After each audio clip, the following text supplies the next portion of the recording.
মুসলমানদের সাথে চলাফেরা ছিল, কিন্তু মুসলমান আমি দেখতে পারতাম না। আমি প্রায় 22 বছর পূজা করেছি, গাছের পূজা, মাছের পূজা, ওয়াল পূজা, দেওয়াল পূজা, কালী পূজা, লক্ষ্মী পূজা, যত প্রকার পূজা আছে। যেহেতু আমি হিন্দু সন্তান ছিলাম, আমি তখন জানতাম যে এটাই আমার ধর্ম। আসসালামু আলাইকুম বন্ধুরা, আজকে আমাদের সাথে উপস্থিত আছে একজন নও-মুসলিম ভাই। আজকের এই ভিডিওতে আমরা জানবো ওনার ইসলাম গ্রহণের কাহিনী, এবং উনি যে ইসলাম গ্রহণ করেছিলেন এই বিষয়ে অনেক অলৌকিক কিছু বিষয় রয়েছে যা আসলে সচরাচর ঘটে থাকে না। আর ওনার যে ব্যাপারগুলো সেগুলো জানলে ইনশাল্লাহ আমাদের যারা হিন্দু ভাই বোন আছে তাদের আসলে ইসলাম গ্রহণের ব্যাপারে উৎসাহ অনেক বেশি বৃদ্ধি পাবে। চলুন আজকে আর কথা না বাড়িয়ে আমাদের এই নও-মুসলিম ভাই কীভাবে ইসলাম গ্রহণ করলেন, আল্লাহ তাআলা ওনাকে কী কী বরকত দিয়েছিলেন সে বিষয় সম্পর্কে এখন থেকে জানা শুরু করি। ইন্নাল হামদুলিল্লাহ নাহমাদুহু ওয়া নুসাল্লি আলা রাসূলিহিল কারীম, আম্মা বাদ, ফাআউযু বিল্লাহি মিনাশ শাইতানির রাজীম, বিসমিল্লাহির রহমানির রহিম। রব্বি ইশরাহ লি সাদরি ওয়া ইয়াসসির লি আমরি ওয়াহলুল উকদাতাম মিন লিসানি ইয়াফকাহু কওলি। আসসালামু আলাইকুম ওয়া রাহমাতুল্লাহি ওয়া বারাকাতুহু। আলহামদুলিল্লাহ, মহান রাব্বুল আলামিন আল্লাহ তাআলা আমাকে দুজুগের পথ থেকে বাঁচিয়ে সিরাতাল মুস্তাকিমের রাস্তা ধরিয়ে দিয়েছেন, অর্থাৎ ভেস্তের রাস্তা ধরিয়ে দিয়েছেন। আল্লাহ তাআলার এই শুকরিয়া, আল্লাহ তাআলার এই দয়ার শুকরিয়া আদায় করে শেষ করা যাবে না। আল্লাহ তাআলা আমাকে যে কতটা কঠিন পথ থেকে হেদায়েত দিয়েছেন, আজকে যদি আল্লাহ তাআলা হেদায়েত না দিত তাহলে আমার জন্য দুর্যোগ অবধারিত ছিল। মহান রাব্বুল আলামিনের কাছে কি বলে কৃতজ্ঞতা প্রকাশ করব, কীভাবে শুকরিয়া আদায় করব, সেই ভাষা খুঁজে পাচ্ছি না। আল্লাহ তাআলার কোনো রহমতেরই শুকরিয়া আদায় করে শেষ করা যাবে না। তো আলহামদুলিল্লাহ, আমি কেন ইসলাম গ্রহণ করলাম সেই পরিচয় দেওয়ার আগে আমার ফ্যামিলি স্ট্যাটাসটা একটু বলতে চাই।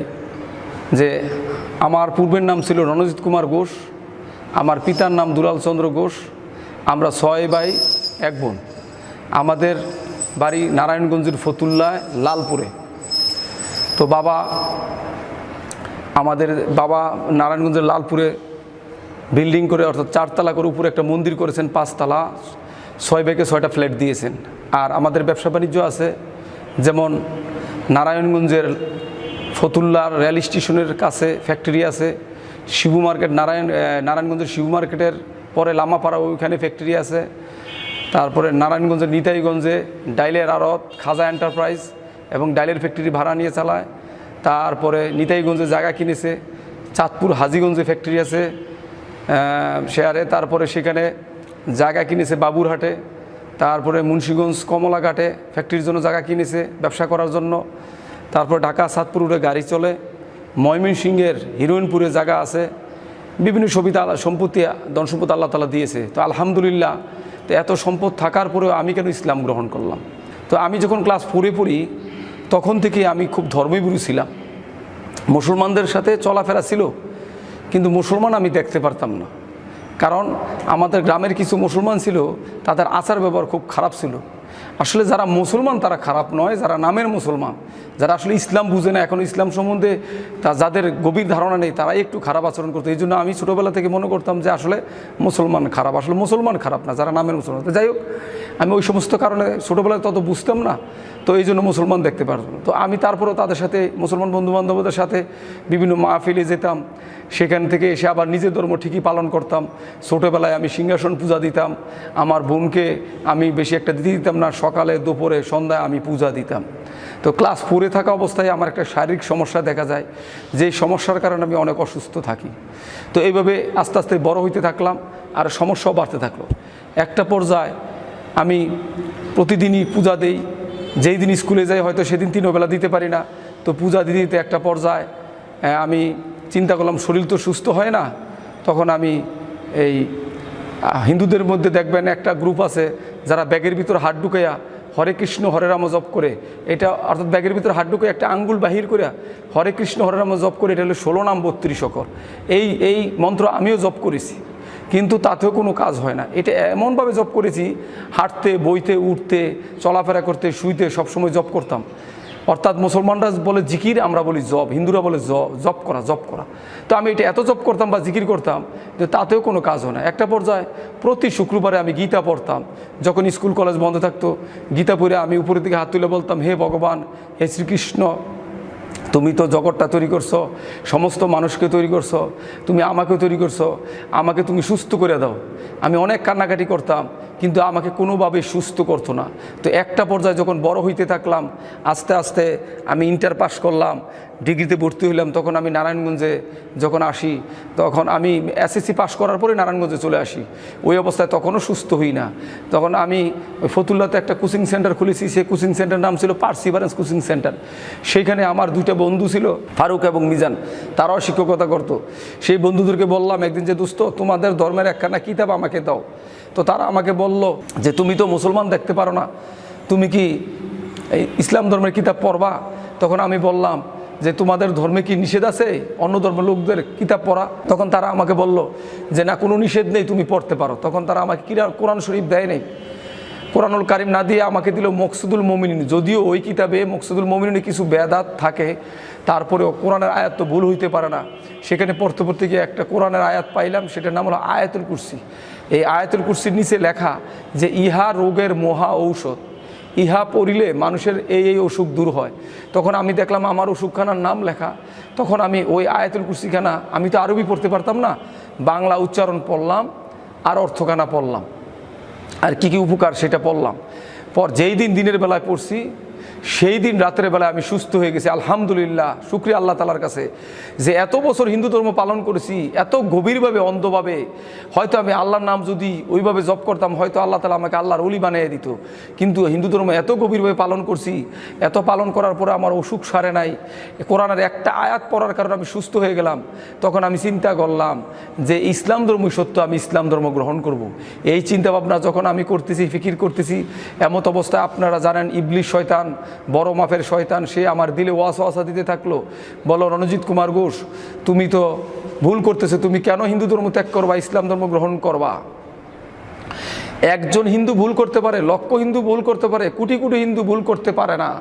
যদি হিন্দু ধর্ম খারাপ হইতো, ভুল হইতো, তাহলে হিন্দু ধর্মে তো জ্ঞানী লোক আছে, তারা কখনোই হিন্দু ধর্ম তারা হিন্দু ধর্ম ভুললে তারা হিন্দু ধর্ম ত্যাগ করতো। তো তুমি তো দেখতেছো অনেক লোক হিন্দু ধর্ম ত্যাগ করে না, তাদের ভিতরে জ্ঞানী লোক আছে। তখন আমি একই চিন্তা করলাম, একজন মুসলমান ভুল করতে পারে, লক্ষ মুসলমান ভুল করতে পারে, কোটি কোটি মুসলমান ভুল করতে পারে না, অতএব ইসলাম ধর্মেও খারাপ না। তাছাড়া ইসলাম ধর্ম যদি ভুল হইতো, মুসলমানরা এত লক্ষ লক্ষ কোটি কোটি মুসলমানরা ইসলাম ধর্মে থাকতো না, তারাও চলে যেত। তাছাড়া ইসলাম ধর্মের কোরআনের একটা আয়াত পড়ার পর আমি সুস্থ হয়ে গেছি, অতএব এই ধর্ম খারাপ হইতে পারে না।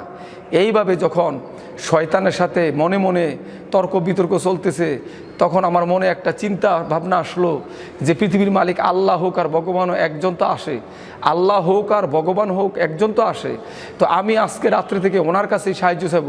তো বাবা 6 ভাইকে 6টা ফ্ল্যাট দিয়ে দিয়েছে বিল্ডিংয়ে। আমার ফ্ল্যাটে আমি রাত্রে যখন ঘুমাইতে যাই, ঘুমানোর আগে আমি প্রায় রাত্র 11টার দিকে বসি, 11টার দিকে বসে আমি উপরের দিকে হাত তুলে আমি আল্লাহ বলি না, ভগবান বলি না, বলি হে পৃথিবীর মালিক, হে পৃথিবীর সৃষ্টিকর্তা, কোন পথটা সত্য, কোন ধর্মটা সত্য আমি জানি না, যেই পথটা বা যেই ধর্মটা সত্য, সেই ধর্মের কিছু নমুনা বা অলৌকিক ঘটনা আমাকে দেখাও, নিদর্শন দেখাও, আমি সেই পথে চলবো। এইভাবে আমি 10 দিন প্রার্থনা করলাম, কিন্তু আমাকে 10 দিন কিছুই দেখায় নাই রাত্রে। এরপরে 11 দিনের আগের রাত্রে আমি আবার রাত্রে বসলাম, বৈশা আমি আবার অনেকক্ষণ কান্নাকাটি করলাম, প্রায় 12টার কম বেশি হবে, 1-1.5 ঘন্টা হয়তো আমি কান্নাকাটি করেছি, বা আমার সময়টা মনে নেই, আমি কান্নাকাটি করেছি। আমার চিন্তা ছিল যে শিশু বাচ্চা যদি কান্নাকাটি করে, তাহলে গর্ভধারিণী মা তাকে বুকের দুধ দেয়। তাহলে যদি যেই সৃষ্টিকর্তা আমাকে তৈরি করছে, সমস্ত জগৎ তৈরি করছে, আমার পিতামাতাকে তৈরি করছে, সমস্ত মানুষকে তৈরি করছে, তাহলে এই সৃষ্টিকর্তার মহব্বত বা মায়া থাকবে বেশি, নিশ্চয়ই উনি আজকে রাত্রে আমাকে স্বপ্ন দেখাবে। এই জন্য আমি কান্নাকাটি করে শুয়ে আসছিলাম। তো শুয়ে থাকার পর আমার ধারণা ছিল আমাকে সৃষ্টিকর্তা স্বপ্নে দেখাবে, যদি আল্লাহ সত্য হয় তাহলে আল্লাহ দেখাবে, ভগবান সত্য হয় তাহলে ভগবান দেখাবে। কিন্তু রাত্রে আমাকে স্বপ্নে দেখালেন না। আমি আবার কোচিং সেন্টারে চলে গেলাম, ছাত্রছাত্রী পড়ালাম, পরে 11টা থেকে ছুটি দিলাম। এমত অবস্থায় আমার কোচিং সেন্টারে একজন মুসলমান লোক প্রবেশ করলো। উনি এমন একজন মুসলমান ছিল যে আয়শা সামনে বসলো, তাকে আমি বলতে পারি না যে আপনি আমার কোচিং সেন্টার থেকে চলে যান, আমার মনটা খারাপ, আমি ওনাকে বলতে পারি না। কারণ কেন বলতে পারি নাই, তিনি কী ধরনের মুসলমান ছিল আপনারা এখন শুনলেই বুঝতে পারবেন। উনি এমন একজন মুসলমান ছিল যার আখলাক এত ভালো ছিল যে ওনার মুখ দিয়ে আমি জীবনে কখনো গালি বের হতে দেখিনি। উনি হিন্দু, মুসলমান, বৌদ্ধ, খ্রিস্টান সবাই সাথে ভালো ব্যবহার করে। ওনার এত ধৈর্য শক্তি বেশি, এই ওনার ধৈর্য শক্তি এবং আচার ব্যবহার এবং মুখ দিয়ে গালিগালাজ না বের হওয়ার কারণে আমার কাছে মনে হইল যে উনি এত ভালো মুসলমান, এত ভালো হইতে পারে। এই জন্য আমি ওনার সাথে কোনো খারাপ ব্যবহার করি না এবং ওনাকে লজ্জায় বলতে পারি না চলে যান, আমার মন খারাপ। তো উনি কথা বলতেছে, একটা পর্যায়ে টেবিলের উপর কাঠ পেন্সিল বা কলম ছিল, পড়ে গেল। আমি এই কাঠ পেন্সিল কলমটা তুলতে গিয়ে টেবিলের উপর রাইখা যখন ওনার দিকে তাকাইছি, আপনারা বিশ্বাস করবেন কিনা জানি না, দেখেন বাতাস গায়ে লাগে, অনুভব করা যায়, দেখানো যায় না। তো আমি এখন যে জিনিসটা দেখছি আপনারা হয়তো বুঝতে পারবেন কিন্তু দেখাতে পারবো না। তো ওনার দিকে তাকাইয়ে দেখি ওনার কপালে আরবিতে আল্লাহু লেখা উঠছে, ওনার বুকের মাঝখানে আল্লাহু লেখা উঠছে, ওনার হাতের এই জায়গায় আল্লাহু লেখা উঠছে, হাতের এই জায়গায় আল্লাহু লেখা উঠছে। আমি দেখে তাজ্জব হয়ে গেলাম। দেখার পরে আমি ওনার হাতটা এভাবে ধরলাম, ধরার পরে আমি আরও বিস্মিত হয়ে গেলাম যে মানুষের হাত এত নরম, এত তুলতুলে, এত সুন্দর হয় কিভাবে, এ কেমন মানুষ। এরপরে ওনার হাতটা যখন ধরছি, শয়তান আমাকে ধোঁকা দিতেছে যে রণজিৎ উনি তো রং লাগাইছে, রং দিয়ে লেখছে, তুই ভালো করে দেখ। তখন আমি শয়তানের ধোঁকায় পড়া থুতু দিয়ে ওনার হাতটা ডলতেছি আর দেখতেছি যে রং লাগাইছে কিনা। পরে দেখলাম রং না, কোনো ময়লা উঠে না। এমত অবস্থায় ওই মুসলমান ভদ্রলোক আমাকে বলতেছে আর মুস্কি আসতেছে, আপনি ভালো করে দেখেন, ভালো করে দেখেন। অর্থাৎ আমি বুঝতে পারছি, আমি যে সন্দেহ করছি উনি এই জন্য বুঝতে পারছে, উনি হাসতেছে। তো আমি ভালোভাবে দেখার পর দেখলাম কোনো ময়লা ওঠে না। তখন হাতের চামড়াটা এভাবে টান দিলাম, টান ধরে এই চামড়া এখান থেকে আরেক জায়গায় চলে গেছে, কিন্তু তার লেখা জায়গাটা ভালো করে দেখলাম যে তার ভিতরে যে রক্ত, এই রক্তটা জমাট বাইদা আল্লাহু লেখা হয়ে রয়েছে, সুবহান আল্লাহ। এই জিনিস দেখার পর ওনাকে আমি বললাম যে দেখেন, আরও তো লোক ছিল, তারা কেউ দেখে নাই, আমি কেন দেখলাম? তখন উনি হাতটা উপরের দিকে দিয়ে বলল, ওই যে সৃষ্টিকর্তা আছে উনি আপনাকে দেখার ক্ষমতা দিছে, এই জন্য আপনি দেখছেন। তখন আমি বিশ্বাস করছি যে আমার রাতের দোয়া কবুল হয়ে গেছে, এই জন্য আল্লাহ তাআলা আমাকে দেখাইছে। তো উনি দেখানোর পর আমাকে দুইটা শর্ত দিল, বলল যে আপনি কখনো আমার নাম কারো কাছে বলতে পারবেন না, 1 নম্বর শর্ত। 2 নম্বর শর্ত, দুনিয়াবি কোনো নালিশ আমার কাছে আনতে পারবেন না। তখন আমি বললাম যে ঠিক আছে, দুনিয়াবি কোনো নালিশ আপনার কাছে না নিলাম, কিন্তু আমার মায়ের কাছে তো আপনার কথা বলতে পারবো। কই যে না, আপনার মায়ের কাছে বলতে পারবেন না, যদি বলেন তাহলে হয় আপনার ক্ষতি হবে, নাইলে আমার ক্ষতি হবে। তখন আমি ভয় পেয়ে গেলাম যে ঠিক আছে, আমি কারো কাছে বলবো না। তখন ওনাকে বললাম যে দেখেন, আমার তো ঈমান চলে আসছে, আমি তো হিন্দুর সন্তান, হিন্দুর ঘরে থাকি, আমি তো ইচ্ছা করলেই নামাজ বা সলাত আদায় করতে পারবো না। এমন কোনো আমল আছে যেটা হিন্দুর ঘরে থেকে করা যায়? তখন উনি বলল যে আছে। একটা গল্প বলল, সেই গল্পটার মাধ্যমে আমাকে বুঝিয়ে দিল, কিন্তু এই গল্পটা আমি আপনাদেরকে বলবো না, কারণ গল্পটা না বলাই ভালো। তো এরপরে দেখেন, তো উনি বলল যে আপনি আমার সাথে পড়েন, আপনি আমল করতেছে, পড়েন আপনি আমার সাথে। তখন আমি বললাম যে বলেন, কি বলবো? তখন উনি আমাকে বলল, আমার সাথে বলেন লা ইলাহা ইল্লাল্লাহু মুহাম্মাদুর রাসূলুল্লাহ। উনি এই কলেমা তৈয়বা পড়িয়ে দিয়ে আমাকে বলল যে এইটা এখন সবসময় জিকির করবেন, আপনি এই জিকির করবেন, আর আপনি এখন থেকে বিপদে পড়বেন, আপনি সাবধানে থাকেন। তো আমি বললাম যে কোনো সমস্যা নাই, যদি বিপদ আসে আল্লাহ তাআলা আছে, আর আপনার হাতটা আমার মাথার পিছনে আছে, অর্থাৎ আপনার দোয়া আমার সাথে আছে, আমি ভয় করি না, আপনি চলে যান। তখন উনি হাসে দিয়ে চলে গেল। তখন আমি এই কলেমা তৈয়বা জিকির শুরু করলাম। গাছের পূজা, মাছের পূজা, ওয়াল পূজা, দেওয়াল পূজা, কালী পূজা, লক্ষ্মী পূজা, সরস্বতী পূজা, সমস্ত পূজা বাদ দিয়ে, হিন্দু ধর্মের সমস্ত কিছু আমি বাদ দিয়ে, হিন্দুদের যে আমলগুলি করতাম সেই আমলগুলি বাদ দিয়ে আমি শুধু এই কলেমা তৈয়বা জিকির শুরু করিলাম। এই কলেমা তৈয়বা জিকির করতে করতে করতে করতে করতে করতে একটা সময় আমি আমার অফিসে বসে যখন হিসাব করি, ফ্যাক্টরিতে বসে বসে যখন হিসাব করি, এমত অবস্থায় বাতাসের মাঝখান থেকে, বাতাসের মাধ্যমে আমার কানের ভিতর একটা আজান আসে। তখনও দুনিয়াতে আজান দেয় না, যখন ওই আজানটা বাতাসের মাধ্যমে আমি কানের ভিতর পাই, তখন আমি শুনতে থেকে আমার এত ভাল লাগে। তখন আমি চিন্তা করি যে এখনও তো দুনিয়াতে আজান দেয় নাই, এই আজান কোত্থেকে আসতেছে, মনে হয় আমি ভুল শুনতেছি। এরকমভাবে 2 দিন 3 দিন শোনার পর আমি বললাম যে না, একদিন শুনলে ভুল হইতে পারে, কিন্তু এতদিন শোনার পরে তো ভুল হইতে পারে না। তখন আমি ওনাকে জিজ্ঞাসা করলাম, ওই যেই হজরতের কাছে কলমা পড়ছি, বললাম যে দেখেন আমি তো এই জিনিস শুনতে পাই। তখন উনি আমাকে বলল, কারো কাছে বলার দরকার নাই, আপনি জিকির করতেই থাকেন। তখন আমি এই জিকির আবার শুরু করলাম। শুরু করতে করতে করতে কিছুদিন পরে আবার দেখি দুনিয়াতে যখন মুয়াজ্জিন আজান দেয়, তখন আমার শরীরটা একটা ঝাড়া মারে, ঝাড়া মারলে আমি কলম রেখে দিই। এরকম কয়েকদিন হওয়ার পরে ওই ভদ্রলোকে আবার বললাম, যার কাছে কলেমা পড়েছিলাম, যে দেখেন আমি তো এখন দুনিয়াতে আজান দিলে ঠিক থাকতে পারি না, আমার শরীর ঝাড়ি মারে কাঁপ দেয়। তখন বলল আপনার দিল কি চায়? তখন বললাম আমার দিল চায় আমি মুসলমানদের মতো নামাজ আদায় করি। এই কথা বলার পর উনি হাইসা দিছে, হাইসা দিয়ে বলল যে দেখেন আপনার দিল কি চায়। যখন আমি বললাম যে আপনার দিল কে চাই, তখন বললাম যে আমি মুসলমানদের মতো নামাজ পড়তে চাই। তখন উনি হাইসা দিছে, হাইসা দিয়ে বলল যে আপনি বাসায় কয়টার দিকে যান? যেহেতু আমি ফ্যাক্টরিতে, নিজের ফ্যাক্টরিতে কাজ করি, ব্যবসা করি, তো হিসাব করতে করতে অনেক সময় লাগে। এই জন্য আমি ওনাকে বলছিলাম যে কোনো দিন রাত্র 8টায়, কোনো দিন 10টায়, কোনো দিন 11টায়, কোনো দিন 12টায়। তখন উনি আমাকে বলল আপনি বাসায় গিয়ে দেখেন যদি এশার নামাজের যথেষ্ট টাইম আছে তাহলে আগে গোসল মানে আপনি ভাত টাত খেয়া তারপরে দরজা বাড়ি দিয়া সলাত আদায় করবেন। কোন সলাৎগুলি?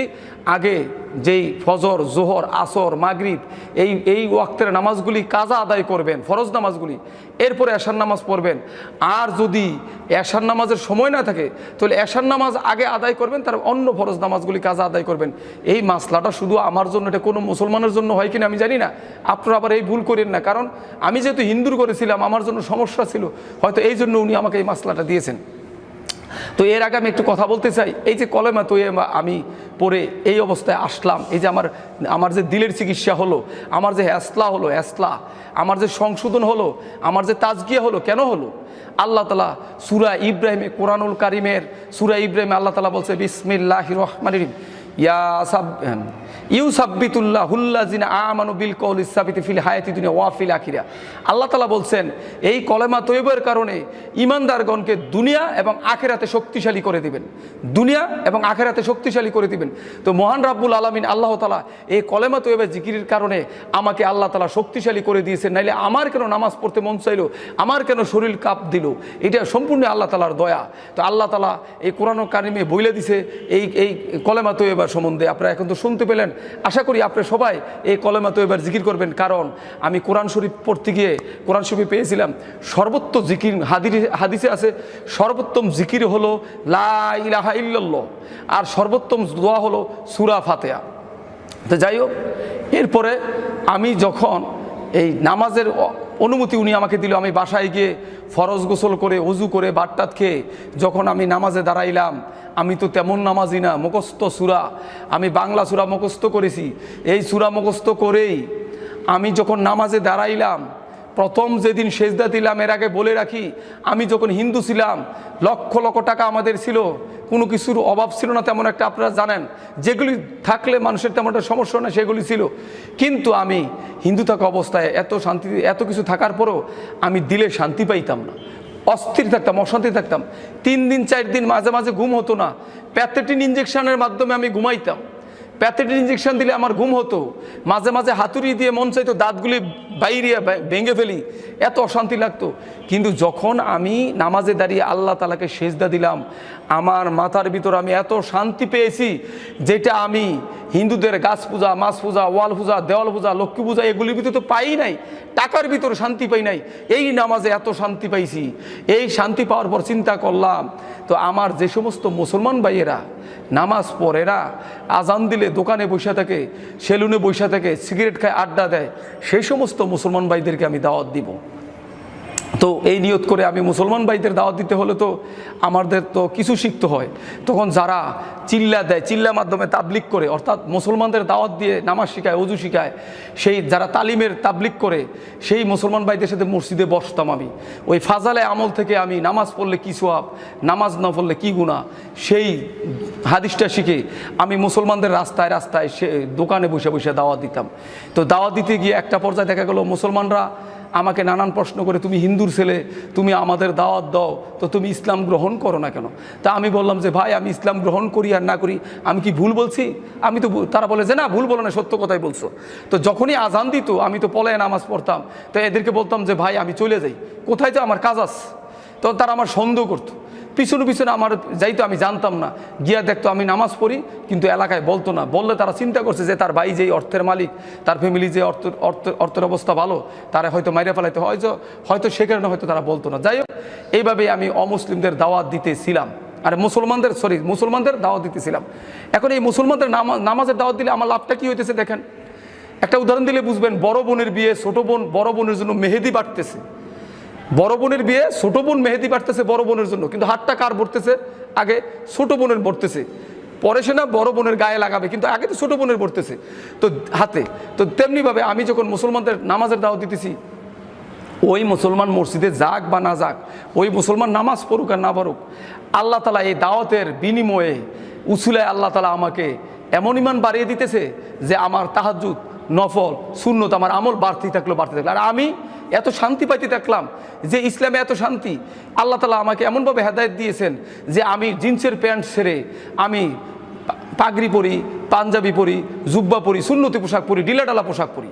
ইসলামে ঢিলাঢালা পোশাকের কথা বলা হয়েছে, ঢিলাঢালা পোশাক পরি। আগে সিগারেট খেতাম, আড্ডা দিতাম, দুষ্টামানি করতাম, ওগুলি সব দূর হয়ে গেল। এবং আমি এই ইসলামে রাসূলের তরিকায় আল্লাহর দিনে আমি যেই শান্তি পেয়েছি, এই শান্তি ত্যাগ করার মতো নয়।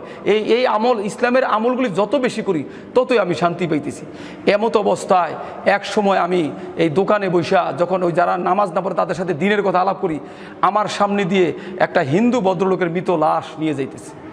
এই মৃত লাশ নিয়ে আমি দেখা ভয় পেয়ে গেলাম যে হিন্দু লোক তো জীবনে জান্নাতে যাবে না, সে তো জাহান্নামে যাবে, সে তো হিন্দু অবস্থায় মারা গেছে, তাকে শ্মশানে পোড়া দেওয়া হবে। আজকে তো আমারও এই অবস্থা হইতে পারতো।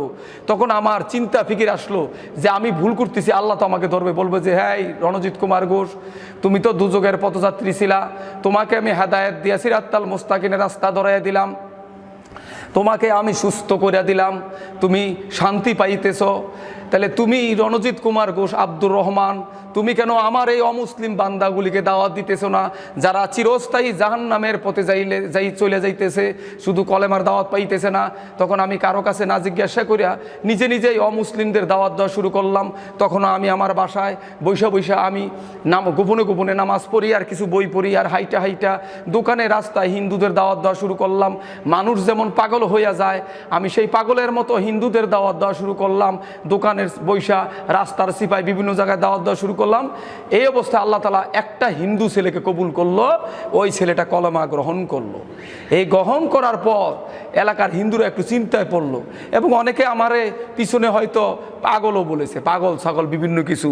তাদের ধারণা ছিল যে আমি ইসলাম গ্রহণ করেছি, বাপ মার গাড়ি বাড়ি থুইয়া আমি খুব কষ্টে থাকবো, এইসব চিন্তা ভাবনা করতো। তখন আমি যেই মসজিদে পলায় নামাজ পড়তাম, ওই মসজিদের ইমাম সাহেবকে গিয়ে বললাম যে হুজুর, হিন্দুদের মধ্যে হয়তো কিছু লোক আমাকে পাগল বলে।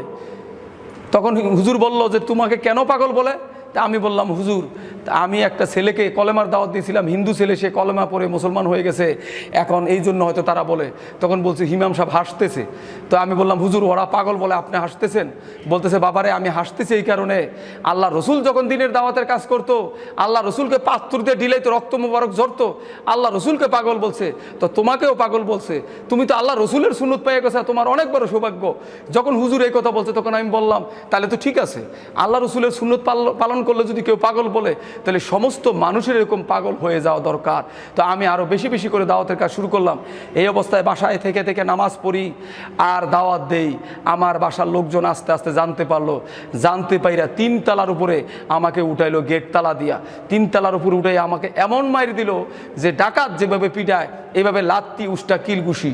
তাদের ধারণা আমি অসুস্থ হয়ে যাইতে পারি। আমার মা ঘরের ভিতরে বসে পান খাইতেছিল, তো আমার গর্ভধারিণী মা, এই মা বের হয়ে এসে বলল যে তোরা কি তাকে মেরে ফেলবি? মা যখন পড়ে যেতেছিল বা অসুস্থ, যখন দেখে মার অবস্থা খারাপ হয়ে যেতে পারে, তখন তারা আমাকে ছেড়ে দিল। ছেড়ে দিয়ে মাকে ঘরের ভিতর নিয়ে গেল। তখন আমি ঘরের ভিতর ঢুকে গেলাম। তো তাদের ধারণা ছিল হয়তো আমি অনেক আঘাত পাইছি, কিন্তু আল্লাহর রহমতে আমি তেমন আঘাত পাইনি। বা তাদের হয়তো এরকম ধারণা ছিল আমি বিছানায় পড়ে থাকবো বা আমি আর নামাজ রোজা করবো না, কিন্তু আল্লাহর রহমতে আমি আর বিছানায় পড়ে থাকিনি। আমার দাওয়াতের স্পিড আরও বেড়েছে। যত মার খেয়েছি, যত বাধা বিপত্তি, তত আমার ইমান বেড়েছে। তো এই অবস্থায় আমি দাওয়াতের কাজ করতেছি, বন্ধ হয় না। একটা পর্যায়ে আমার বাবা আমাকে নিয়ে বসলো যে বাবারে, তুই যে এই কাজগুলি করস, আমাদের তো ইজ্জত থাকে না, তুই এগুলি করিস না। তখন আমি বললাম যে বাবা, মাটির মূর্তি নিজেরা বানাইয়া এই মাটির মূর্তির কাছে নিজেরা কপাল ঠেকায় সেজদা দেই, বাবা এইটা যদি ইজ্জত যায়, ইজ্জত থাকে, তাহলে আমাকে যে সৃষ্টিকর্তা বানাইছে আমি তার কাছে মাথা নত করলে ইজ্জত কিভাবে যায়? তখন বাবা আর কোনো কথা বলে নাই, মাও কোনো কথা বলে নাই।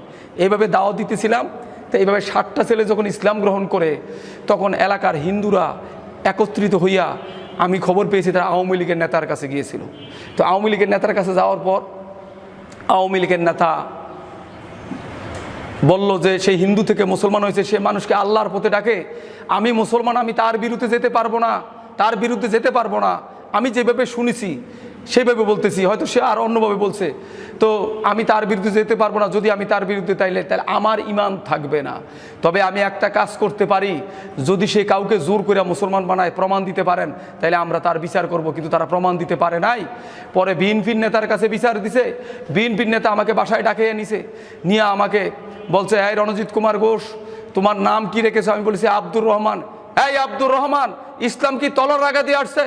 আমি বললাম, জি না কাকা, ইসলাম তলর আগা দিয়ে আসে নাই। উনি মুরবি মানুষের জন্য ওনাকে কাকা বলেছি, যে কাকা ইসলাম তো তলর আগা দিয়ে আসে নাই। 200 বছর মুসলমানরা অর্ধ পৃথিবী রাজত্ব করছে। যদি মুসলমান চেষ্টা করতে একটা বিধর্মী থাকতো না। কিন্তু তারা ইসলামে এরকম নিয়ম নেই, তারা কখনোই এই ধরনের কাজ করে। তাহলে তুমি কীভাবে দাওয়াত দাও? আমি বললাম, হাইটা স্বর্ণের দোকানে সেলুনে বিভিন্ন জায়গায় দাওয়াত দিই, বই বিলি করি। তখন হিন্দুরা আমারে গালাগালি করে। তো তুমি কি করো?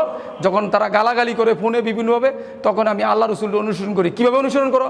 আল্লাহ রসুল নামাজ পড়ে তাদের জন্য দোয়া করছে, তো আমিও নামাজ পড়ে বলি, আল্লাহ তারা তো বুঝে না, তাদের ভুল হইতে পারে, তারা ভুল বলতেছে, আপনি তাদেরকে ক্ষমা করে দেয়া, তাদেরকে হেদায়েত দিয়ে দেন। এই কথাগুলি বলার পর ওই বিএনপির নেতা আমাকে জড়াইয়া ধরে বলল, বাবারে আমি বুঝতে পারি নাই, আজকে থেকে তুই হিন্দুদের আমার বাসায় দাওয়াত দিতে পারবি, আর যত টাকা লাগে তুই আমার কাছ থেকে নিবি। আমি চরমোনায় যাই, যারা তোর কাছে মুসলমান হয় তাদেরকে নিয়ে চরমোনায় যাবি আমার সাথে। আমি আজও পর্যন্ত ওনার কাছে যাই নাই কোনো টাকার জন্য, কারণ আমি ওনার কাছে যাইনি, কারণ আল্লাহ তাআলাই সব ব্যবস্থা করবে, কারো কাছে হাত পাতার প্রয়োজন নেই। তো এই জন্য আমি ওনার কাছে যাই না। তাছাড়া উনি রাজনীতি করে, আমি কোনো রাজনীতি লোকের কাছে মাথা নত করতে রাজি না। আজকে যদি ওনার কাছে আমি সাহায্য চাই দিনের কাজের জন্য, উনি আমাকে অন্যরকম প্রস্তাবও দিতে পারে, যা বিভিন্ন কারণে আর অন্য কারণ আছে, আমি যাই নেই। তো যাই হোক, এইভাবে দাওয়াতের কাজ করা অবস্থায় একটা পর্যায়ে আমার বাসায় চিন্তা করলো তাকে কোনোভাবেই দমন করা যায় না। তখন তারা আমার ব্যবসা বাণিজ্য বন্ধ করে দিয়েছে, টাকা দেওয়া বন্ধ করে দিয়েছে। কিন্তু আল্লাহর রহমতে আমি দাওয়াত বন্ধ করি নাই। তারপরে আমার খাবার বন্ধ করে দিছে। খাবার যখন বন্ধ করছে, যেদিন থেকে বাসায় খাবার বন্ধ করছে, ওই দিন থেকেই আমি বাইরে হোটেলে খাই। কিন্তু আমার গর্ভধারিণী মাঝে না খেয়ে থাকে আমার জন্য, আমি জানতাম না। 3 দিন পরে আমি বাসায় গিয়ে দেখি আমার এই গর্ভধারিণী মা না খেয়ে 3 দিনে এমন বাঁকা হয়ে রয়েছে, কল্পনার বাইরে। আমি সিঁড়িতে উপরের দিকে উঠছি, উঠে বললাম যে মা তুমি এইভাবে গুজা হয়ে বাঁকা হয়ে রয়েছে কেন? তখন আমার মা বলতেছিল, বাবারে আমার 6টা ছেলে, বাকি 5টা ছেলে যেরকম তুইও সেরকম, তুই তো আমার গর্বের সন্তান, তোকে ভাত খাবার দেয় না, আমি কিভাবে খাই বল? তখন মা যখন এই অসুস্থ হয়ে যেতেছিল, তখন আমার ফ্যামিলির তারা আমাকে খাবার চালু করে, আমার মাকেও খাবার চালু করে। তখন আমার মাকে, যখন আমাকে খাবার না দিলে আমার মা খাবে না, তখন আমাকে যে খাবারটা, আমি মাকে বললাম যে মা তুমি কেন খাইলে না? আমার তো মনে ছিল না, আমি তো হোটেলে খাইতাম। তখন আমাকে খাবার একজন খারাপ লোককে বা কুকুরকে যেভাবে দেয়, খাবারটা রুমের ভিতরে দিয়ে চলে আসতো, আমি কিছু মনে করতাম না, কারণ তারা তো ইসলাম সম্বন্ধে বুঝে না। তারা খুব অবহেলা করে খাবারগুলি দিতে, আমি খাইতাম। এই অবস্থায় দাওয়াতের কাজ করতেছি, একটা পর্যায়ে আরও একটা ছেলে ইসলাম কবুল করার পরে এলাকার হিন্দুরা আমার বাসায় বিভিন্ন রকম কথাবার্তা বলছে। তো বাবা চিন্তা করলো, 6টা ছেলে একটা নষ্ট হয়ে গেছে, তাদের বাধায় আমি নষ্ট হয়ে গেছি, তাদের চিন্তা ধারণা আমি নষ্ট হয়ে গেছি। এই জন্য বলছে তাকে বাসা থেকে বের করে দে। তখন আমার ভাইয়েরা সবাই মিলে মাসোয়ারা করে আমি এশার নামাজ গোপনে পড়ে বাসায় এসে দেখি নতুন তালা গেটে। তখন বাসার নিচতলা এক বৌদি ছিল, ভাড়া থাকতো। বললাম, বৌদি তালা কেন? বলছে মেশু তালা দিয়ে দিছে, আমার বাবা তালা দিছে। তো বাবাকে ডাক দিলাম, আসলো, বললো তুমি আর বাসায় ঢুকতে পারবা না। কেন? তুমি হিন্দুদের টাকা দিয়ে মুসলমান বানাও। আমি বললাম যে বাবা মিথ্যা কথা, এটা কখনই সম্ভব না। আমি কাউকে জোর করে মুসলমান বানাই না, আর টাকা দিয়ে মুসলমান বানাই না। আমি টাকা পাবো কোথায় থেকে? তোমরা তো সব বন্ধ করে দিছো। আসলে কেউ কি মানুষকে জোর করে টাকা দিয়ে মুসলমান বানাই? তাই আল্লাহ যাকে হেদায়েত দেয় সেই মুসলমান হয়। আসলে এই কাজটা আমি যতটুকু জানি খ্রিস্টানরা করে, তারা টাকা দিয়ে মুসলমান এবং বৌদ্ধ হিন্দুদের খ্রিস্টান বানায়। কিন্তু ইসলামে আমি এমন কোনো নজিরে আজও পর্যন্ত পাই নাই যে টাকা দিয়ে কাউকে মুসলমান বানানো হয়। শুধু আল্লাহর দিনের দাওয়াত তাদের কাছে পৌঁছানো হয়। আল্লাহ যাদের কপালে হেদায়েত রেখেছে তারাই হেদায়েত পায়। আমার ভাই দিলীপ বাবু অনেক ভালো মানুষ, মানুষকে দান করে, উনি তো হেদায়েত পায় নাই। আল্লাহ তাআলা ওনাকে হেদায়েত দিলে হেদায়েত, কিন্তু আমি খারাপ ছিলাম। আল্লাহ তাআলা আমাকে কেন, কোন কারণে আল্লাহ তাআলা হেদায়েত দিয়েছে আমি জানি না। আল্লাহ তাআলার দয়ায় আমি হেদায়েত পেয়ে গেছি। তাহলে সবাই হেদায়েত পায় না, আল্লাহ তাআলা দয়া করে যাকে হেদায়েত দেয় সেই হেদায়েত পায়। তো যাই হোক, এরপর বলো ঠিক আছে বাবা তুমি যাই করো, বাসায় ঢুকতে পারবা না। এমন সময় আমি বললাম যে ঠিক আছে আমার বাসায় ঢুকতে আমার কাপড়গুলি দিয়ে দাও। কাপড় আমার মেজুভাই শিল্পপতি নাইমে আসলো। যখন দেখলাম যে মারামারি করতে পারে মানুষের, এটাই লজ্জার বিষয়। তাছাড়া আমি জানি ইসলামে বলছে পিতা মাতার সাথে সদ্ব্যবহার করিও, তো এই জন্য আমি তাদের সাথে খারাপ ব্যবহার না করে আমি কাপড় চুপুরগুলি ছাড়াই চলে আসলাম। আসার সময় বাবাকে বললাম যে বাবা আমি এখন থেকে আপনার নাতিপুতিকেও দাওয়াত দিব। তখন বাবা বললো তোমার যা মন চায় তা করো, কিন্তু আমাদের পরিচয় দিও না। আমি লালপুর এলাকার পাশেই রোশন হাউজিং একটা মসজিদ আছে, ওই মসজিদে যে ইমাম সাহেবের কাছে আমি আমার ঘটনাটা বলছিলাম, আমাকে পাগল বলে, ওই ইমাম সাহেবের কাছে গিয়ে বললাম, উনি আমাকে একটা ম্যাচ ঠিক করে দিল। মসজিদের দোতলায় থাকলাম, ওইখানে থাকা অবস্থায় আমি দাওয়াতের কাজ চালাইতেছিলাম। তো ওই অবস্থায় আর আমি যখন বাসা থেকে চলে আসি তখন আমি মনে মনে চিন্তা করলাম যা আল্লাহ যা করে ভালোর জন্যই করে। আগে পলায় পলায় মানুষকে ইসলামের দাওয়াত দিতাম, এখন সরাসরি দাওয়াত দেবো। লুকিয়ে লুকিয়ে নামাজ পড়তাম, সরাসরি নামাজ পড়বো। আমি তেমনিভাবে এই মসজিদের ম্যাচে উঠার পর আমি হাইটা সরাসরি স্বর্ণের দোকানে, সেলুনে, বিভিন্ন জায়গায় দাওয়াত দেওয়া শুরু করলাম। ভাই আমার একটা প্রশ্ন, আমি তো কোনো কোরআনে হাফেজও না, কোনো মাওলানাও না, আমি মুফতিও না, কোনো বুজুর্গও না, কোনো পীর সাহেবও না, আমি হাফিজি মাদ্রাসায় পড়ি নাই, কোনো মাদ্রাসায় পড়ি নাই। আমি জাস্ট ইউনিভার্সিটিতে বাংলা ইংলিশ মিডিয়ামে লেখাপড়া করছি, সাধারণ একটা সার্টিফিকেট হচ্ছে MBA। তো আমি তেমন কোনো বুজুর্গ লোকও না। তাহলে আমার কাছে কেন মানুষ মুসলমান হয়? আমি যেটুক জানি যে সমস্ত প্রশংসা আল্লাহ তাআলার। তো আমি যেটুক জানি যে বুখারী শরীফে একটা হাদিস আছে, ইন্নামাল আমালু বিন্নিয়াত, সমস্ত আমল নির্ভর করে তার নিয়তের উপর। তো আমি নিয়ত করছি আল্লাহ রসুলকে অনুসরণ করে দাওয়াতের কাজ করব। যেমন একটা উদাহরণ দিলে বুঝবেন, আপনি যদি নিয়ত করেন যে আমি পান সিগারেটের দোকান দিব, তাহলে আল্লাহ তাআলা ওই পান সিগারেটের কাস্টমারে আপনার দোকানে পৌঁছাবে আর আপনি এর দ্বারাই চলবেন, আল্লাহ তাআলা আপনাকে চালাবেন। আপনি যদি প্লাস্টিকের ফেরিওয়ালা হন, তাহলে আল্লাহ তাআলা আপনার কাছে প্লাস্টিকের কাস্টমার পাঠাবে। আর আপনি যদি কলেমার ফেরি করেন, অর্থাৎ রাসূলের সুন্নতের কাজ করেন, কলেমার দাওয়াত দেন মানুষকে, তাহলে আল্লাহ তাআলা আপনার কাছে ওই কলেমার কাস্টমার পাঠাবে। তো তেমনিভাবে আমার কাছে আল্লাহ তাআলা এই কলেমার কাস্টমারে পাঠায়।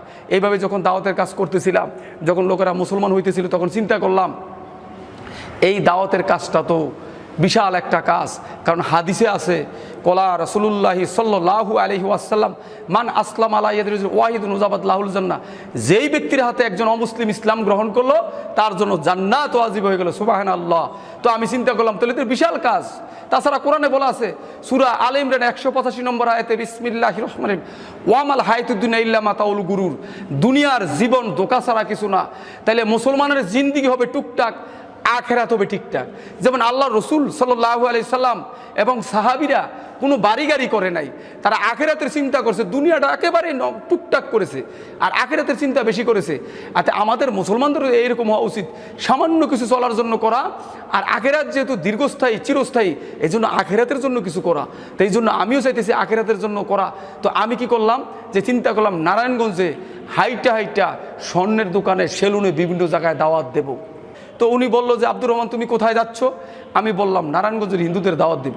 তখন আমাকে বলল যে ভাই তুমি নারায়ণগঞ্জের হিন্দুদের দাওয়াত দিতে যাইও না, কারণ নারায়ণগঞ্জের হিন্দুরা কোটি কোটি টাকার মালিক, তোমাকে মেরে ফেলবে। এরকম যখন আওয়াজ দিল তখন আমার ব্রেনে চিন্তা আসলো উনি বলে কি, যে আমি ওনাকে বললাম যে আপনি জান আর না জান আল্লাহ তাআলা আছে আর দুইটা ফেরেশতা আছে, আমি দাওয়াতের কাজ করবো, দুই ফেরেশতা দুই কাজ। তখন বললো যাও। তাছাড়া যাবো না কেন? আপনারা চিন্তা করেন আল্লাহর রসুল সাল্লাল্লাহু আলাইহি সাল্লাম যখন মক্কা মদিনায় কাজ করেছে তখন কি হয়েছিল? অন্ধকার যুগ ছিল, আইএমএ জাহলিয়াত। তখন মক্কায় 360টা মূর্তির পূজা হইতো এবং মেয়েদেরকে উলঙ্গ করে তওয়াফ করাইতো, কন্যা সন্তানকে জীবিত কবর দিত অপমান মনে করিয়া, এবং মেয়েদের মাসিক পবিত্র মনে করে খাইতো, নাউজুবিল্লাহ। ওই সময় আল্লাহ রসুল সাল্লাল্লাহু আলাইহি সাল্লাম দিনের দাওয়াতের কাজ করছে, কোনো সমস্যা হয় নাই। আর আমরা যদি বাংলাদেশে শতকরা 95 জন বা 92 জন মুসলমান সরকারের খাতায় এখনও যদি বলি হিন্দুরা আমাদেরকে মেরে ফেলবে, বৌদ্ধরা আমাদেরকে মেরে ফেলবে, তাহলে বুঝতে হবে আমাদের ইমানের কমতি আছে। আমরা আল্লাহর চিঠি পড়ি নাই, আমরা কোরআনে পড়ি নাই। কারণ আল্লাহ তো কোরআনে ঘোষণা করছে, সূরা মাইদার 60 নম্বর আয়াত আল্লাহ তাআলা বলছে, বিসমিল্লাহির রহমানির রহিম, ইয়া আইয়ুহার রাসূলু বাল্লিগ মা উনজিলা ইলাইকা মির রাব্বিকা ওয়া ইন লাম তাফাল ফামা বাল্লাগতা রিসালাতাহু ওয়াল্লাহু ইয়াসিমুকা মিনান নাস ইন্নাল্লাহা লা ইয়াহদিল কওমাল কাফিরিন। আল্লাহ তাআলা বলছে, হে রাসূল আপনি পৌঁছে দিন আল্লাহ পাকের পক্ষ থেকে আপনার প্রতি যা অবতীর্ণ হয়েছে। যদি এরূপ না করেন তাহলে আল্লাহ তাআলার পয়গাম আপনি কিছুই পৌঁছালেন না। আল্লাহ তাআলা আপনাকে মানুষের হাত থেকে রক্ষা করবেন, নিশ্চয়ই আল্লাহ তাআলা কাফেরদের পথ প্রদর্শন করেন না। এই যে আল্লাহ বলল নিশ্চয়ই আল্লাহ তাআলা আপনাকে মানুষের হাত থেকে রক্ষা করবেন। ধরেন আমি একটা মুসলমানকে নামাজের দাওয়াত দিলাম, সেই লোক আমাকে কি মারবে? মারবে না। সে নামাজ পড়তে আসবে, অথবা বলবে যে ভাই যান আমি আসতেছি, অথবা বলবো আপনি যান, সে আমাকে কখনোই মারবে না। কিন্তু একটা হিন্দুকে দাওয়াত দিতে গেলে ওই হিন্দু আমাকে মারতে পারে, অপমান করতে পারে, বিপদে ফেলতে পারে। এই জন্যই আল্লাহ বলছে তোমাকে মানুষের হাত থেকে রক্ষা করবে। তো যেখানে আল্লাহ নিজেই বলছে ওয়াল্লাহু ইয়াসিমুকা মিনান নাস, আল্লাহই তোমাকে মানুষের হাত থেকে রক্ষা করবে, তাহলে আল্লাহ যার দুনিয়াটাই তো তার।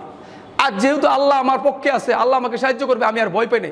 এইভাবে দাওয়াত দেওয়া শুরু করলাম, এই হিন্দুরা মুসলমান হইতে থাকলো। এইভাবে যখন হইতেছে তখন আমি চিন্তা করলাম এই দাওয়াতটা তো আমি হাইটে দাওয়াত, এই দাওয়াতটা কীভাবে ছড়ানো যায়। তখন আমি আবার নামাজ পড়া, আমি যতটুকু জানতাম যে মুসলমানদের মধ্যে ৭৩টা ভাগ হবে, ৭৩টা ভাগ। তো কোনটা শহীদ হল আমি জানি না। তো আমি 2 রাকাত নামাজ পড়ে আমি জানি যে আগের সাহাবিরা একটা জুতার ফিতার জন্য আল্লাহর কাছে সাহায্য হয়েছে নামাজ পড়া। তো আমি কি করছি, নামাজে দাঁড়িয়ে গেছি, নামাজ পড়ে বলছি হে আল্লাহ রাব্বুল আলামিন, মুসলমানদের মধ্যে ৭৩টা ভাগে কোনটা শহীদ দল আমি সেটা জানি না, যেই দলটা হক সে হক দলের সাথে আমাকে মিশিয়ে দেন। তখন আল্লাহ রাব্বুল আলামিন কিছুদিন পরে আমাকে মান্ডার শেষ মাথায় ইসলামী দাওয়া ইনস্টিটিউটের প্রধান মুফতি জুবায়ের আহমেদের সাথে আমাকে পরিচয় করে দেয়। ওনার কাছে যাওয়ার পর উনি দেখলাম উনি শুধু মুসলমানকে দাওয়াত দেয় না, উনি মুসলমান, হিন্দু, বৌদ্ধ, খ্রিস্টান সবার জন্য কাজ করে। আল্লাহ রসুলও সেটাই করেছিল, আল্লাহ আর জুবায়ের সাহেব এই কাজই করে। তখন ওনার কাছ থেকে আমি এই তালিম নেই। তার আগে একটা কথা না বললে হয়, তারও আগে আমি যখন ইসলাম গ্রহণ করার পর দাওয়াতের কাজ করতেছিলাম, আমার পুরো ঘটনা মনে নেই। আমি বাসায় চলে গেছিলাম, আবার বাসায় চলে যাওয়ার পর বাপ মার সাথে যখন মিলে গেলাম তখন আমি নামাজ রোজা প্রায় বন্ধ হয়ে গেছিল। এমত অবস্থায় আমি অভাবের তাড়নায় টেনশনে বিভিন্ন কারণে তারপর আমার বিরুদ্ধে একটা মামলা হয়েছিল। তখন বাপ মার সহযোগিতায় আমি আবার বাসায় চলে গেছিলাম। তো বাসায় যাওয়ার পর নামাজ রোজা আমার কমে গেল, আমি নামাজ রোজায় মন দিতে পারি না, আমাকে শয়তান ধোঁকা দিল। এমত অবস্থায় বাসায় বৈশা বৈশা পিস টিভিতে ডাক্তার জাকির নায়েকের লেকচার দেখি। এই ডাক্তার জাকির নায়েকের লেকচার দেখার পর উনি কিভাবে বিধর্মীদের দাওয়াত দেয় আমার অন্তরে খুব প্রেরণা জাগলো। এরপরে ডাক্তার জাকির নায়েক যখন কনসেপ্ট ক্লিয়ার করলো, সমস্ত ধর্মের আলোচনার পরে উনি যখন কনসেপ্ট ক্লিয়ার করে দিল ইসলামই একমাত্র সত্য ধর্ম, তখন আল্লাহ তাআলা আমার ইমানকে এত মজবুত করে দিল, আমার মনে হয় আমার শরীরের মাংস, শরীর, ধোর, মাথা আলাদা হয়ে যাবে, কিন্তু ইসলাম থেকে আল্লাহর রহমতে আমাকে কেউ সরাতে পারবে না। তখন এই ডাক্তার জাকির নায়েকের দাওয়াতের পর আবার আমি এই দাওয়াতের কাজ শুরু করলাম, যখন আমার বাসা থেকে বের করে দিল। এরপরে চিন্তা করলাম আমি এভাবে হাইটে দাওয়াত দেই, তো এই দাওয়াতের কাজটা তো একার সীমাবদ্ধ রাখা ঠিক না। জুবাইর ভাইকে বললাম যে ভাই আমি মসজিদে আলোচনা করতে চাই। আগে আলোচনা করছিলাম, করতেছি কীভাবে, যেমন উনি বললো তুমি আমার সামনে বয়ান দাও। তখন আমি ওনার সামনে বয়ান দিলাম, উনি একটা কথা শিখিয়ে দিল, উনি খুব খুশি হলো যে ঠিক আছে আপনি চালান। যেমন আমি মসজিদে ফরজ নামাজের পড়ার পর প্রায় ওয়াক্তে বিভিন্ন মসজিদে বিভিন্ন এলাকায় গেলে আমি উঠে দাঁড়ায়া বলছি ভাই একটা এলান শুনি, আমি একজন মুসলিম, আমি কোনো সাহায্যের জন্য আসিনি, কিভাবে মুসলমান ভাইদের আমলি দাওয়াতের সাথে সাথে অমুসলিমদের কলেমার দাওয়াত দিতে হয় সেই বিষয়ে কিছু ইমানি কথা বলবো, এবং আমি কেন মুসলমান হইলাম সে বিষয়ে কথা বলবো। এইভাবে যখন কথা বলতেছিলাম তখন বিভিন্ন মসজিদে আলোচনা করার পরে এখন কিছু লোকেরা দাওয়াতের কাজ শুরু করছে। তো আলহামদুলিল্লাহ অনেকেই মুসলমান হইতেছে। এই নারায়ণগঞ্জকে আপনারা দোয়া করবেন একদিন আল্লাহ তাআলা নূরগঞ্জ বা নবীগঞ্জে পরিণত করবে ইনশাআল্লাহ। যে মক্কায় মূর্তি পূজা হইতো সেখানে আল্লাহ রসুল দিনের দাওয়াতের কাজ শুরু করার পর এই মূর্তি বের হয়ে এখন সেখানে ইবাদত করা হয়, নামাজ পড়া হয়, আল্লাহর দিনের কাজ করা হয়। এই নারায়ণগঞ্জও একদিন দিনের শহর হয়ে যাবে, যেখানে মূর্তিগুলি বের হয়ে যাবে, হিন্দুরা মুসলমান হয়ে যাবে, সেই নারায়ণগঞ্জ নূরগঞ্জ বা নবীগঞ্জ হয়ে যাবে ইনশাআল্লাহ। আমরা মানুষকে দিনের দাওয়াত পৌঁছাই, জোর করি না, এভাবে দাওয়াত দিতেছিলাম। একটা পর্যায়ে এইভাবে যখন মুসলমান হইতেছিল তো বিভিন্ন রকম সমস্যা আমাকে সৃষ্টি করতেছিল, কিন্তু কোনো সমস্যায় আমাকে বাধা হয়ে দাঁড়ায় না। যত সমস্যা হয় আল্লাহ তাআলা এহসান করে দিছে, আল্লাহ তাআলা সমস্যাগুলি দূর করে দিয়েছে। এইভাবে দাওয়াতের কাজ করতেছিলাম আর এখনও করতেছি। তো আমার মুসলমান ভাইদের প্রতি কিছু আবেদন থাকবে যে দেখেন আমি ইসলাম গ্রহণ করার আরও কিছু কথা ছিল, সেগুলি না বলে আমি সংক্ষিপ্ত করলাম যে কিছু কথা বলার জন্য মুসলমান ভাইদের উদ্দেশ্যে। খ্রিস্টানরা বাংলাদেশে মুসলমানদের খ্রিস্টানের দাওয়াত দিতেছে, অমুসলিমদেরকে দাওয়াত দিয়া এবং মুসলমানদেরকে দাওয়াত দিয়া, যেমন হিন্দু, বৌদ্ধ, মুসলমান এদেরকে দাওয়াত দিয়া তারা খ্রিস্টান বানিয়ে ফেলতেছে, এবং ওই তাদেরকে টাকা দিতেছে, গরু দিতেছে, ঘর তুলে দিতেছে, যারা শিক্ষিত তাদেরকে চাকরি দিতেছে। আপনারা যান রাঙ্গামাটি যান, পার্বত্য চট্টগ্রাম যান, দিনাজপুর যান, ঠাকুরগাঁও যান, এই সমস্ত এলাকায় দেখতে গেলে পাবেন ওইখানে আমাদের ভাইয়েরা কাজ করতেছে। কিন্তু তারা যদি টাকা দিয়ে কাজ করতে পারে, তাহলে একটা ছেলে যখন হিন্দুর থেকে মুসলমান হয়, বৌদ্ধর থেকে মুসলমান হয়, তাহলে যে এলাকায় মুসলমান হইলো সে এলাকার মুসলমানরা অনেক লোক আছে, কোটি কোটি টাকার মালিক। তাহলে সমস্ত লোকেরা, সমস্ত বাড়িগুলি যদি আমরা 100 টাকা 50 টাকা করে তুইলা যখন সেই ছেলেটা মুসলমান হয়ে চলে আসে, সব কিছু হারাইয়া ফেলে, তখন তাকে আমরা একটা ব্যবস্থা করে দেওয়া উচিত। নতুবা সে, তার তো ইমান ওরকম হয় না। তাবলিগে গেলে চিল্লা দিলে, কোরআন পড়লে তার ইমান শক্ত হবে, কিন্তু প্রাথমিক আমাদের তাদের সহযোগিতা করতে হবে। কারণ নাইলে সে মসজিদে মসজিদে যদি ভিক্ষা করে, তাহলে এর জন্য মুসলমানদের দায়িত্ব বহন করতে হবে। কারণ আর কেউ করবেন না কেন? আল্লাহ তাআলা কোরআনেই ঘোষণা করছেন, সূরা মুহাম্মদের 7 নম্বর আয়াতে আল্লাহ তাআলা বলছেন, বিসমিল্লাহির রহমানির রহিম, ইয়া আইয়ুহাল্লাযিনা আমানু ইন তানসুরুল্লাহা ইয়ানসুরুকুম ওয়া ইউসাব্বিত আকদামাকুম। হে ঈমানদারগণ, তোমরা আমার দ্বীনকে সাহায্য করো, আমি তোমাদেরকে সাহায্য করব, তোমাদের কদমসমূহকে দ্বীনের উপর মজবুত করে দেব। তাহলে আল্লাহ যেখানে বলছে আমি তোমাদেরকে সাহায্য করব, তাহলে একটা অমুসলিম যখন মুসলমান হয়, তখন তাকে সাহায্য করা মানে আপনি আল্লাহর দ্বীনকে সাহায্য করা। আপনারা এই দ্বীনের সাহায্য করবেন ইনশাআল্লাহ, আপনাদের কাছে এই আশা রাখি। আর একটা কথা হচ্ছে, আপনারা যে কথাটা না বললে না হয়, হিন্দুদের আপনারা অনেকে দাওয়া দিতে চান না, বৌদ্ধদের দাওয়া দিতে চান না। বলেন কি যে ভাই আমরা ঠিকই হইলি, আমরা মুসলমানরা ঠিক হইলেই দাওয়া তো দেওয়া লাগবে না, এমনি অমুসলিমরা মুসলমান হয়ে যাবে অনেকে। তো আল্লাহ রসুল তো ঠিক ছিল, উনি তো ব্যাটিক ছিল না। আল্লাহ রসুলের মতো মানুষ আর পৃথিবীতে আসবে না, উনি শেষ নবী। তো আল্লাহ রসুলও তো বলতে পারতো আমি ঠিক আছি, আমরা 1 লাখ থেকে সব মানুষ মুসলমান হয়েছে, আমার দাওয়াত দেওয়া দরকার নেই। আল্লাহ রসুল কি কাজ করছিল? আল্লাহ রসুল এই কাজ করে নাই। আল্লাহ রসুলের 1 লাখ থেকেও মানুষ মুসলমান হয়েছে, আল্লাহ রসুল হাইটা হাইটা দাওয়াত দিছে। তো আমাদের এই কাজ করতে হবে, আমাদের 1 লাখ ঠিক করতে হবে মুসলমানদের, এবং অমুসলিমদের দাওয়াত দিতে হবে। যদি আমরা বলি অমুসলিমদের দাওয়াত দেওয়া ঠিক হবে না, আমাদের 1 লাখ ঠিক হলে, তাহলে আল্লাহ রসুলের হাদিসকে অমান্য করলেন। কারণ প্রতি শুক্রবারে ইমাম সাহেব খুতবা বলে, খয়রুল করুনি সুম্মাল্লাযিনা ইয়ালুনহুম সুম্মাল্লাযিনা ইয়ালুনহুম, সর্বোত্তম যুগ আমার যুগ, তারপরের যুগ, তারপরের যুগ, তো 3টা যুগ সর্বোত্তম। তাহলে আপনারা যদি বলেন যে আমরা ঠিক হয়ে দাওয়াত দেবো, কবে ঠিক হবেন? আল্লাহ রসুল কি পরের যুগের কথা সর্বোত্তম বলছে? এই জন্য ওই আশায় বসে থাকা যাবে না, আমাদের দাওয়াত দিতে হবে। এখন বলবেন যে ঠিক আছে ভাই, আমরা যে দাওয়াত দেবো, যদি আমরা দাওয়াত দিতে গেলে মারা যাই, কোনো সমস্যা নেই। যদি অমুসলিমকে দাওয়াত দিতে যান, আল্লাহ আবার কোরআনে ঘোষণা করছে সূরা নিসায়, বিসমিল্লাহির রহমানির রহিম, ওয়ালা তাসাবানাল্লাযিনা কুতিলু ফি সাবিলিল্লাহি আমওয়াতান বাল আহিয়াউন ইনদা রাব্বিহিম ইউরজাকুন। আল্লাহ তাআলা বলেছেন, যাদেরকে আল্লাহ পাকের রাস্তায় হত্যা করা হয়েছে তাদেরকে মৃত মনে করে না, বরং তারা জীবিত, স্বীয় প্রভুর নিকটবর্তী, তাদেরকে রিজিক প্রদান করা হয়। তাহলে আপনি হিন্দুদের বৌদ্ধদের দাওয়াত দিতে গেছেন, আল্লাহ তাআলা যদি ওই হিন্দুরাতে আপনার মৃত্যু লেখে থাকে, তাহলে আপনি তাদের দাওয়াত না দিলেও আপনি খাটের তলে লুকিয়ে থাকলে তারা এসে মারবে, কারণ আল্লাহ লিখে রাখছে। আর আপনি যদি দাওয়াত দিতে গিয়ে হিন্দুদের হাতে মারা যান, বৌদ্ধদের হাতে মারা যান, তাহলে তো আপনি শহীদ হয়ে গেলেন। আপনি দেখেন, আগের সাহাবীদের লাশ যদি এখন তোলানো হয়, তাহলে এতদিন পরে, এত বছর পরে এখনো মনে হয় যে এই মাত্র মারা গেছে, তারা তো শহীদ হয়েছে, তা আমরা শহীদ হলে অসুবিধা কি? এরপরে দেখেন, আমাদের এই দাওয়াতের কাজ চালাতে হবে। বার্মায় দেখেন, আমি শুনেছি বার্মায় এক আল্লাহর ওলি গিয়া বলছিল, এই বার্মার মুসলমানরা, তোমরা বার্মার বৌদ্ধদের ইসলামের দাওয়াত দাও, নাহলে এই দেশে থাকতে পারবে না। দেখেন কত বছর পর আজকাল বার্মার মুসলমানরা মাইর খাইতেছে। তো আমরাও বাংলাদেশের মুসলমানরা মাইর খাইবো যদি আমরা এই কাজ না করি। কারণ কি? আল্লাহ কোরআনে ঘোষণা করছেন সূরা আলে ইমরানের 110 নম্বর আয়াতে, কুনতুম খায়রা উম্মাতিন উখরিজাত লিন-নাস আমরুনা বিল মারুফ ওয়া তানহাউনা আনিল মুনকার ওয়া তুমিনুনা বিল্লাহ। আল্লাহ তাআলা বলছে তোমরাই শ্রেষ্ঠ উম্মত। তাহলে এখন প্রশ্ন হলো, মুসা নবীর উম্মত শ্রেষ্ঠ না মহানবী সাল্লাল্লাহু আলাইহি সাল্লামের উম্মত শ্রেষ্ঠ? নিশ্চয়ই মহানবী সাল্লাল্লাহু আলাইহি সাল্লামের উম্মত শ্রেষ্ঠ। তাহলে আল্লাহ বলছে তোমরাই শ্রেষ্ঠ উম্মত, তোমাদেরকে বের করেছে মানুষের কল্যাণের জন্য, তোমরা মানুষকে সৎ কাজে আদেশ করবে, অসৎ কাজে নিষেধ করবে। তাহলে আমরাই শ্রেষ্ঠ উম্মত। তাই আমরা মানুষের কল্যাণের জন্য ডাকবো। তাহলে মানুষ কি শুধু মুসলমান? মানুষ তো হিন্দু, বৌদ্ধ, ইহুদি, খ্রিস্টান সবাই। তো আরেকটা কথা বলি, দেখেন, যদি হিন্দুদের প্রশ্ন করা এই কোরআন নবী কার, হিন্দুরা বলবে এই কোরআন নবী মুসলমানের, আমাদের বেদ, গীতা, রাম, সীতা, লক্ষণ, সরস্বতী ইত্যাদি। খ্রিস্টানরা বলবে কোরআন নবী মুসলমানের, আমাদের বাইবেল, যীশুখ্রিস্ট। বৌদ্ধরা বলবে কোরআন নবী মুসলমানের, আমাদের গৌতম বুদ্ধ, ত্রিপিটক। অনেক মুসলমানরা বলবে এই কথা যে হ্যাঁ ঠিকই তো বলছে, না আসলে এই কথা সত্য না। হিন্দুরা যেমন বেত কিনা লাল সলুদে পেঁচাইয়া সুমা দিয়া কপালে লাগাইয়া তাকের উপর ওয়ার্ডের উপর টিভির উপর সিংহাসনের ভিতর রেখে দিছে, আর সকাল সন্ধ্যা পূজা দিছে, আর তুলসী পাতা দিছে, জোয়ার দিছে, কিন্তু বেদ পড়ে নাই, যার কারণে হিন্দুদের এই জ্ঞান খোলে নাই, ব্রেন খোলে নাই, হিন্দুরা সঠিক সত্য জানতে পারে নাই। তেমনিভাবে আমাদের মুসলমান ভাইয়েরও এই কোরআন শরীফ কিনা লাল সালু দিয়ে পেঁচাইয়া সুমা দিয়া 2 চক্ষে লাগাইয়া তাকের উপর ওয়ার্ডের উপর টিভির উপর রেখে দিছে, স্টার জলসাতে টিভিতে নাটক দেখে বিভিন্ন কিস্সা কাহিনীর ওয়াজ শুনে, অথচ এই আল্লাহর চিঠি পড়ে নাই, যার কারণে মুসলমানরা ভুল পথে যেতেছে। কারণ এবার দেখেন আসলে কোরআন কি সকলের জন্য না শুধু মুসলমানের জন্য?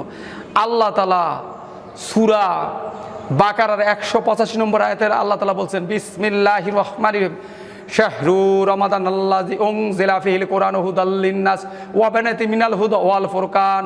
এই কোরআন শরীফ নাজিল করা হয়েছে বরকতময় রমজান মাসে সকল মানুষের হেদায়েতের জন্য। তাহলে এই সকল মানুষ কি শুধু মুসলমান না, হিন্দু বৌদ্ধ সবাই? তাহলে এই সকল মানুষ হিন্দু মুসলমান বৌদ্ধ খ্রিস্টান সবাই, তাহলে বোঝা গেলে কোরআন সকলের জন্য পাঠানো হয়েছে। তাছাড়া আল্লাহ তাআলা সূরা মাইদার 66 নম্বর আয়াতে বলছেন, কুল ইয়া আইয়ুহান্নাসু ইন্নী রাসূলুল্লাহ ইলাইকুম জামিয়া। সূরা মাইদার 157 নম্বর আয়াতে সম্ভবত বলেছেন, কুল ইয়া আইয়ুহান্নাসু ইন্নী রাসূলুল্লাহ ইলাইকুম জামিয়া, হে রসুল আপনি বলে দিন, হে মানব জাতি আমি তোমাদের সকলের জন্য রাসূল হিসেবে প্রেরিত। তাহলে মানব জাতি বলতে হিন্দু মুসলমান বৌদ্ধ খ্রিস্টান সবাইকে বোঝানো হয়েছে। তাহলে আমরা মুসলমানরা এই যে কোরআন এবং রাসূল সকলের জন্য, আমরা কি হিন্দুদের কাছে পৌঁছাইতে পারছি? বৌদ্ধদের কাছে পৌঁছাইতে পারছি? আমরা পৌঁছাইতে পারি নাই। এই জন্য আমাদের উচিত তাদের কাছে পৌঁছানো। তাছাড়া হিন্দু ধর্মেও এই আল্লাহ এবং রাসূলের কথা বলা আছে। যেমন ধরেন হিন্দু ধর্মের মূল গ্রন্থ বেদ, বেদটা 4 ভাগ, সামবেদ, অথর্ববেদ, যজুর্বেদ, ঋগ্বেদ। ঋগ্বেদে বলা আছে একং ব্রহ্মা দ্বিতীয়াং নাস্তি নাস্তি কিঞ্চন, স্রষ্টা মাত্র একজনই, দ্বিতীয় কেউ নেই। কোরআনে সূরা ইখলাসে বলা আছে কুল হু আল্লাহু আহাদ, বলো আল্লাহ এক ও অদ্বিতীয়। কোরআনে বলা আছে আল্লাহ একজন।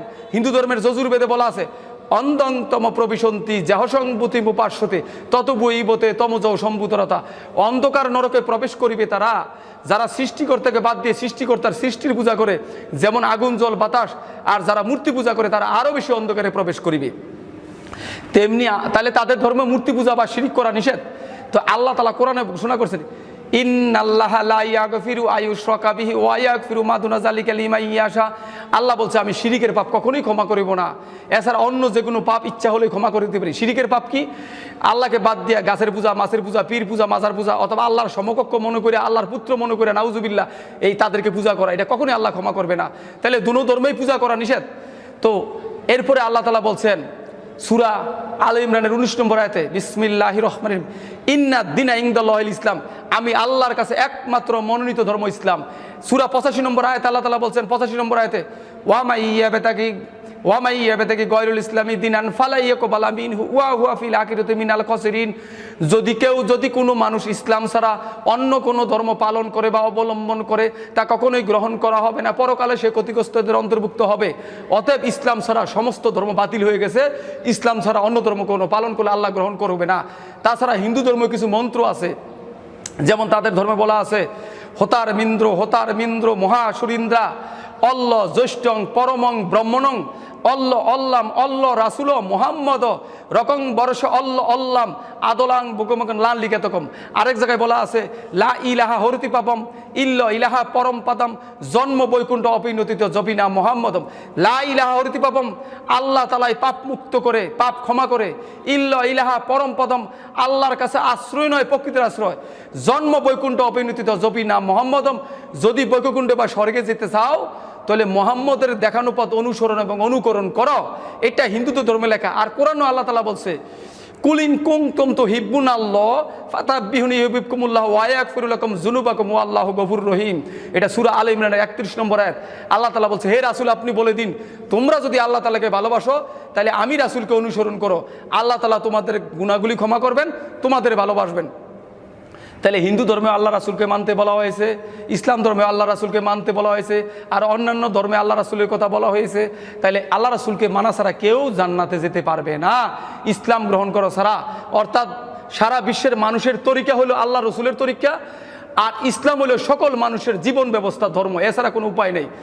আর হিন্দু ভাইরা যদি জানতে চায় যে ভাই আপনি যে মন্ত্রগুলি বলছেন সেই মন্ত্রগুলি আমরা কোথায় পাবো, আপনাদের বেদে আছে, বিভিন্ন ধর্মে আছে। তাছাড়া আমি ভারতের মাওলানা কালিম সিদ্দিকী এবং আমাদের মুফতি জুবায়ের আহমেদ ভাইয়ের সাহায্য নিয়ে একটা বই লিখেছি, যে বইটার নাম দিয়েছি আমি হিন্দু সনাতন ধর্মে কল্কি অবতার বা অন্তিম অবতার, এই বইটার নাম দিয়ে সত্যপথের দিশা।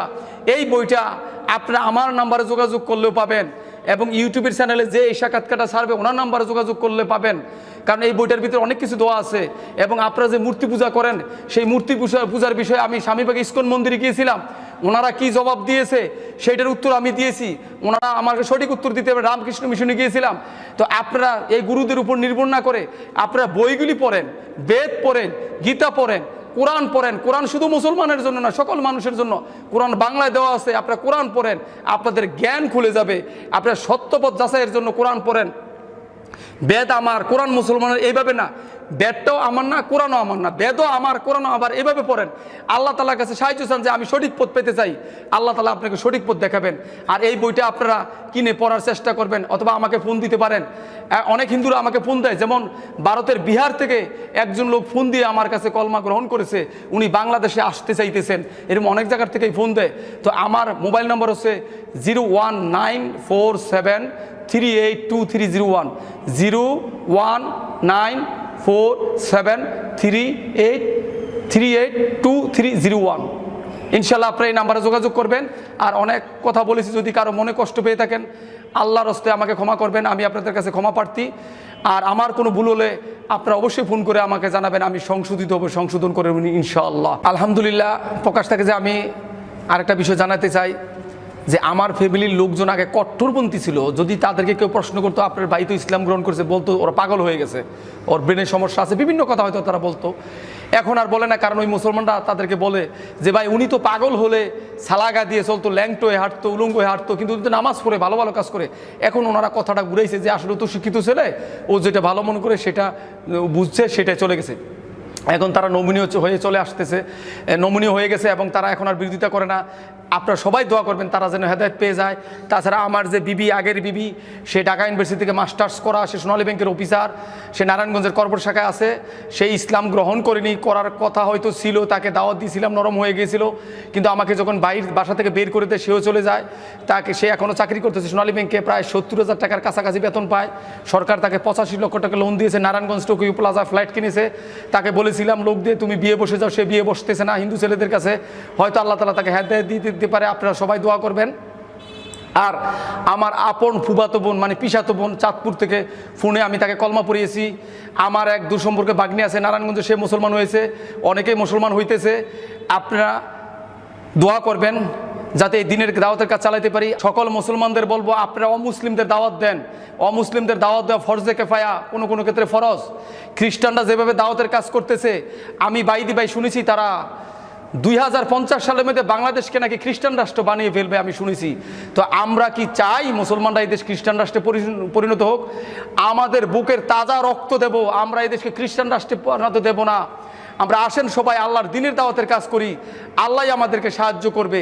আমরা এই দ্বীনের দাওয়াতের কাজ করি। আমরা চাই যে সকল মানুষ শান্তির ছায়াতলে আসুক, ইসলামের ছায়াতলে আসুক, সকল মানুষ পরকালে মুক্তি পাক। আল্লাহ তাআলা সবাইকে ব্যস্ত নসিব করুক, সবাইকে হেদায়েত দিক, আমিন। এই বলে আমি আমার আজকের কথা শেষ করছি। আপনারা সবাই দোয়া করবেন।